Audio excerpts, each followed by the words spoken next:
Okay, so wait, are we recording? Yeah, we're recording. Good. I need to tell you something that's going to ruin your week. I'm in traffic yesterday, 4:05, and I see this tweet.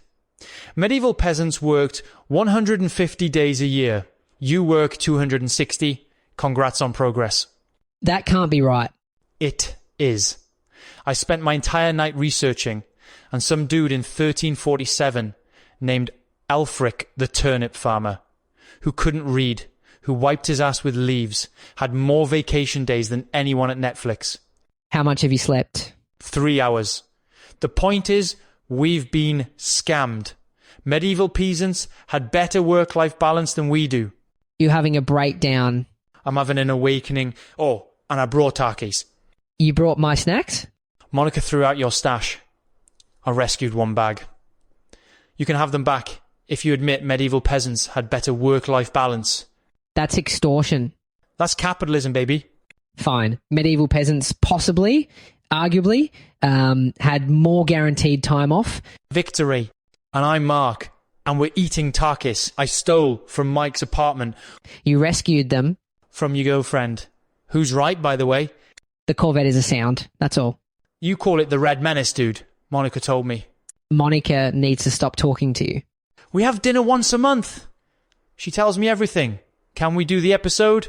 Fine. Today we're talking about something that's going to make you furious at your job. Medieval peasants, actual dirt farming, no plumbing peasants worked fewer days per year than you do. Like, significantly fewer, 150 to 180 days per year. Versus modern workers at 250 to 260 days. And today we're going to prove it, explain what their lives were actually like, and by the end you're going to be texting your boss like, Aethelric the peasant had more PTO than me. Explain yourself. Please don't actually do that. Do it, but I'm eating all the Takis. So walk me through this. I want the methodology, because I know you'll pick it apart. Oh, you want the methodology? I want to know if this stat is solid, or if I'm building my rage on shaky ground. Okay, so wait, are you eating the Takis while I explain this? I'm a multitasker. You're getting red dust everywhere? The methodology, Mike. Fine. Juliet Shaw, economist at Boston College, published The Overworked American in 1991. She basically went full detective on medieval records, manorial documents, church calendars, tax rolls, and these things called custumals. What's a custumal? Think of it like a medieval employment contract, except you can't quit. It recorded what each peasant owed the lord. John the Smith, 3 days' labour during harvest, must bring own hammer, gets ale but not the good ale. They specified the ale quality? Oh yeah, lords were cheap. There's a complaint from 1315 where peasants were like, the ale you're giving us is basically water with barley floating in it. This is bullshit. Medieval one-star Yelp reviews. Essentially. And from these records, these complaints, these contracts, these tax documents where people try to weasel out of payments, Shaw pieced together how many days people actually worked. About 1,440 to 1,620 hours per year. Versus Americans today. 1,811 hours, according to OECD data. But here's where it gets. While Germans work 1,349 hours, Germans are working less than medieval peasants. I'm sorry, what? Germans work less than medieval peasants who had no electricity. How is that possible? 6 weeks, mandatory vacation, strong labour protections, works councils where workers have actual say in company decisions. So Germany just solved it? They just did the thing? They did the thing. And we're over here like, what if we worked more and also made healthcare conditional on employment? When you put it that way... I can't put it any other way. There is no other way to put it. Okay, and here's where the stat gets complicated. Some historians argue Shaw's being too generous, that she's not counting informal labour. Like what? Hauling water, chopping firewood, fixing your roof, making clothes. But I do that now. I clean. I do laundry. I grocery shop. Right. But you have a washing machine. They had a rock and a river. Okay, so factor that in. Add 10 hours a week. That brings them to about 1,960 hours per year. Which is still less than us when you count commutes and answering emails at 11 p.m. Exactly. Jonathan Gershuni did a whole study on this in the 90 Seconds Economic History Review, and even when he added all the household labour, medieval workers still came out ahead. So I'm right. It's not about being... I'm right, and economists agree with me. Fine. Yes. Medieval peasants had more leisure time. Happy. Extremely.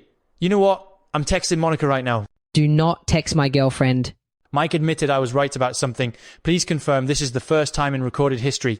I admit you're right all the time. Name one instance. I need a minute. That's what I thought.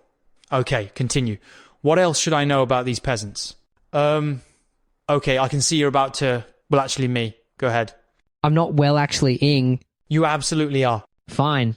Context matters, Mark. Not all peasants had it the same. A free tenant farmer in 14th century England after the Black Death, when labour was scarce, had pretty decent conditions. But a serf in 11th century France, basically property. They couldn't leave their land, couldn't marry without permission, owed labour services. That could be brutal. How brutal. There was something called boon work, where peasants owed extra unpaid labour to their lords during busy seasons, sometimes 2 or 3 weeks of extra work at harvest time. And the lord was supposed to provide food during boon work, but there's records of peasants complaining that the lord only gave them bread and weak ale while he ate meat. And good wine... Wait, so they had to do unpaid overtime and watch their boss eat better food? Yeah, pretty much. That's literally my life. That's the company holiday party. The executives get prime rib and we get grocery store sheet cake. Okay, that's pretty similar actually. We invented nothing. We've invented nothing new. Capitalism just rebranded feudalism and added quarterly earnings calls. I mean... Boon work. Oh my God. You know what we call it now? Being a team player. Stepping up. Going the extra mile. Okay, that's actually... It's the same thing, Mike. It's the exact same exploitation. We just use different words. At least the feudal lord was honest about it. At least he didn't gaslight you with, "We're a family here." Are you okay? No. I had a realization, and it's terrible. But here's what I'm trying to say. Women especially got screwed. They were expected to do all the domestic work plus help in the fields during busy seasons, and none of that was counted in the work hours we've been talking about. Okay, so women got screwed. Shocking. That's been true in every era, including this one. I'm not defending it. I'm saying your rosy picture of 150 days off ignores that a lot of people had way less leisure than you're suggesting. That's actually fair. The 150 days stat is probably biased toward male-free peasants in good conditions. Thank you. Finally, some nuance. But even accounting for that, even if some peasants work more, the overall system still built in more rest than we have now. And that's my point. But you're implying the feudal system was better when it was based on oppression. And ours isn't? That's not the same thing. Isn't it? I can't quit my job without losing healthcare for my daughter. How is that meaningfully different from being tied to a lord's land? Okay, that's actually a fair comparison. The healthcare job connection in America is genuinely a form of bondage. You're tied to your employer for survival. Thank you. But peasants also had no political rights whatsoever, died at 35, lost half their children to disease before age 5. And we have what? Political rights that are meaningless because money controls policy, healthcare that bankrupts us, a planet that's literally dying. At least peasants knew who their oppressors were. At least the lord looked like a lord. We're being oppressed by algorithms and shareholder value and market forces. The point is that progress should mean less work, not more. We didn't choose anything. Capital chose for us. Okay, you're right. Workers didn't decide to take productivity gains as consumption instead of leisure. That was decided by owners and policymakers. The economist Benjamin Hunnicutt wrote a whole book about this, Work Without End, 1988, about how in the 1920 seconds and 30 seconds, there was a real push for shorter work weeks, and it was deliberately killed by business interests. So you agree with me? I agree with that specific point. I still think you're romanticizing medieval life. I'm not romanticizing it. I'm using it as a mirror to show how screwed up our system is. Which is fair, but you keep implying they had it better when what you mean is one specific aspect of their existence had a thing we lack. Fine. They didn't have it better overall. Happy? Happier. But they DID have more time off and we should be furious about that. Yes, we should. All right, let's reset. I need actual details now. Paint me a picture. What did 150 days off actually look like in practice? Okay, so first we're talking about Western Europe, mainly England and France, roughly 1000 to 1500 CE, the High Middle Ages into the Late Middle Ages, and the work calendar was completely dictated by two things, agriculture and the church. Two things that don't exist anymore. Agriculture exists. We just... as the organising principle of society. Like, nobody in LA is planning their year around harvest season unless they're a farmer's market influencer. Fair. So medieval agriculture was seasonal. You have intense periods, ploughing in spring, harvesting in late summer and fall, and then these long stretches where there's just not much field work. The actual crops just grow. You plant barley, wheat, oats, rye, and then you wait. You weed occasionally, sure, but it's not like you're out there supervising them 10 hours a day. Huh. So what did they do during the downtime? Here's a surprising fact. They threw rocks at roosters. I'm sorry, what? Shrovetide, which is basically medieval Mardi Gras, the day before Lent starts, one of the traditional games was tying a rooster to a post and throwing sticks at it. Also football. And I mean, like, violent mob football where entire villages would compete to get a ball from one end of town to the other. People died playing medieval football. That's insane. It was CHAOS. There's records from 14th century England of coroners' reports saying things like died while playing football, trampled by the crowd. Okay, so their leisure time was more violent than I expected. Not all of it. They also had legitimate festivals. Take the Feast of Fools celebrated around January 1st, where basically the social order got inverted for a day. Peasants would elect a boy bishop or a lord of misrule. There'd be mock religious services. People would wear their clothes inside out or dress up like animals. Like medieval Burning Men. Kind of. Historians debate how subversive it actually was. Some say it was a safety valve that let people blow off steam without actually challenging power. But yeah, it was sanctioned chaos. And the church was cool with this? Grudgingly, the church kept trying to suppress the more rowdy parts. In 1207, Pope Innocent III issued a decree condemning the Feast of Fools, but it kept happening anyway because people loved it. So even medieval peasants ignored their boss when it came to taking breaks? Essentially. Oh, and here's something buckwild that I only learned about last week. Hit me. There was this thing called charivari, basically ritual public shaming, but as entertainment. If someone in the village did something the community didn't like, married someone too old, remarried too quickly after their spouse died. Wait, they had community standards? Very strict ones. So the whole village would gather outside their house, bang pots and pans, blow horns, sometimes wear masks, and just make this horrific noise until the person came out and begged for forgiveness or paid a fine. That's social media. That's literally Twitter. Oh my God, you're right. We didn't invent cancel culture. Medieval peasants were cancelling each other with pots and pans. I mean, it was more organised than Twitter. Was it because Twitter mobs also just show up and make noise until someone apologises? This is a deeply unsettling comparison. Everything about this episode is unsettling. We've just been discovering that every single thing we think is modern was actually invented by people who thought leeches cure disease. To be fair, leeches are actually coming back in modern medicine. Do not defend leeches right now, Mike. I'm just saying. Anyway, the church mandated rest because they understood that people needed it. Every Sunday was a rest day. That's 52 days right there. Then you had the big ones. Christmas wasn't one day. It was the 12 days of Christmas, literally December 25 through January 6. Easter wasn't one day. It was Holy Week plus Easter Monday.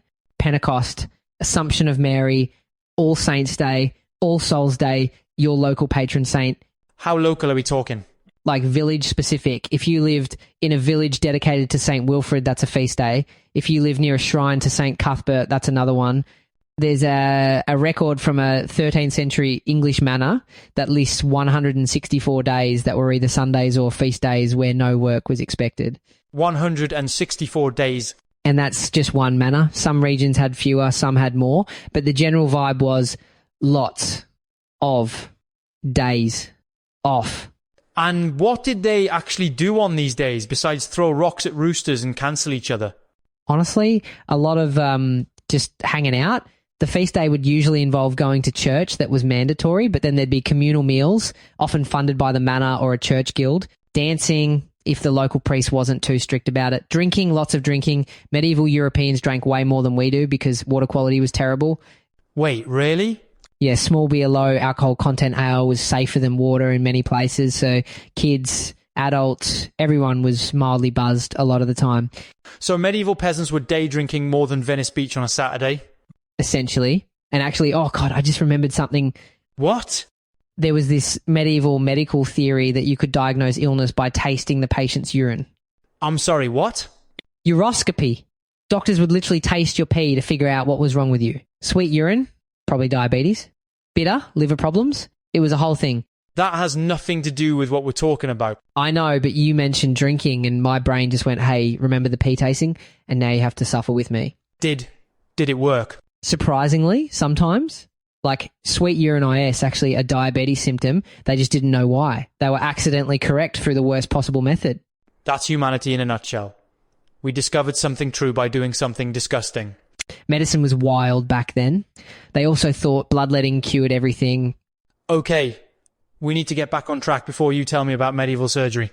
They did brain surgery with hand drills while the patient was awake. Mike. Right.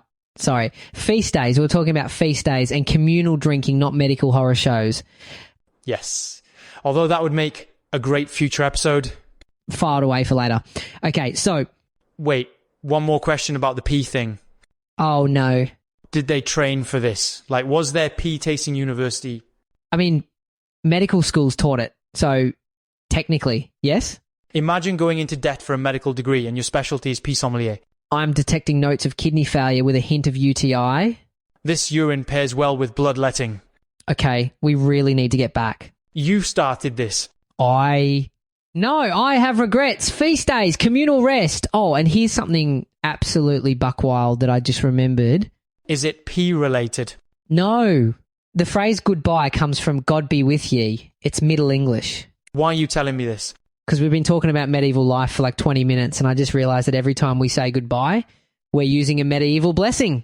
Okay, but that's actually kind of beautiful. Right? Like they didn't have antibiotics or indoor plumbing, but they had this whole framework where even basic social interactions acknowledged the divine. Every farewell was a prayer. Whereas now, we're like, bye, and immediately check our phones. Exactly. Or worse, let's sync up later. Let's circle back. Reaching out. Stop. I'm getting hives. But the point is, and I'm going somewhere with this medieval, life was slower, more ritualized. Everything had meaning attached to it. You weren't just working, you were fulfilling God's plan. You weren't just resting, you were observing holy days. Okay. But was that better, or was it just a different kind of control? That's actually a really good question. Thank you. I occasionally have thoughts. Because on one hand, yes, they had more rest built into the system, but on the other hand, that rest was mandated by an institution that controlled every aspect of their lives. It's not like they could say, you know what, I don't believe in God anymore, I'm going to work on Christmas. Whereas now we can say that, but we don't, because Target's open and someone has to work the register. Oh my God. What?